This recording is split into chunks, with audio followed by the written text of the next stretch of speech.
timpla mo ka ingredients niya. Hindi mo pag-iwan. Diba, pagtapos mo timpla ingredients, pag-arina mo. Di kaso ang cutting niya bala, mahal manok subong, di ba? Depende sa hindi ka magkuha ka lako ng manok eh. Magkuha ka mga Tingin ka mo kakuha ka manok niyo ay? grader na ito. Kung gas-slice mo. Ikaw ga slice? Di namin mag-isang bunlag ko, mag-1 kilo. Kung sobra 1 kilo, diyan ka man lugi kay di mo ma-transfer sa slice. Di pera ka slice sa isak manok ay? Kung mag-1 kilo, taas na kan mga 15, 13, 14 na. Kung depende sa slice mo kung migrano ka na mag-slice. Di bali kung mag-cut na, i-ano mo na siya, i-marinate mo na. Marinate mo siya, magbuhin natin lang. 25 ka. Remit mo na sana. Sa ingredients na. Tapos yung plus ingredients na mapag-arena mo. Ako ba ako niya? 60 naman. Kanay mo yan, gamit ako. Mga pito, gamit mo ito. Ang bigya, karaman to.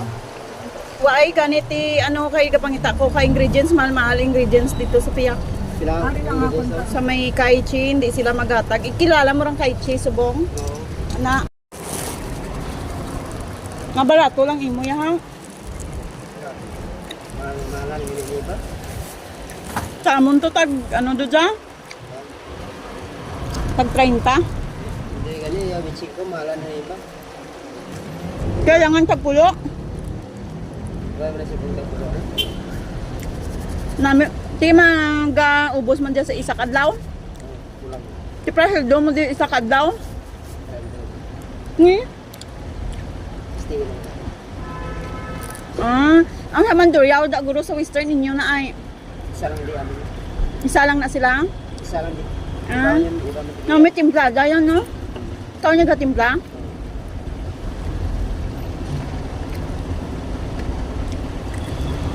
Kung may kapital ka, ikaw dila negosyo.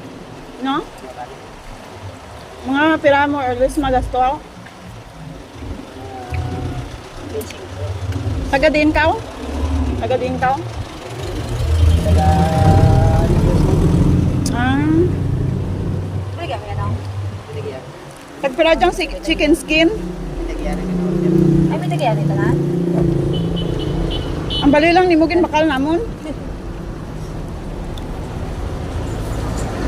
Ano ya secret ingredients mo ko dyan? Para makanegosyo makami ka dyan?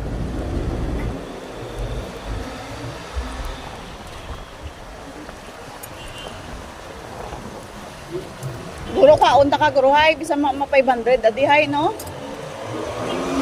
Stayin pa.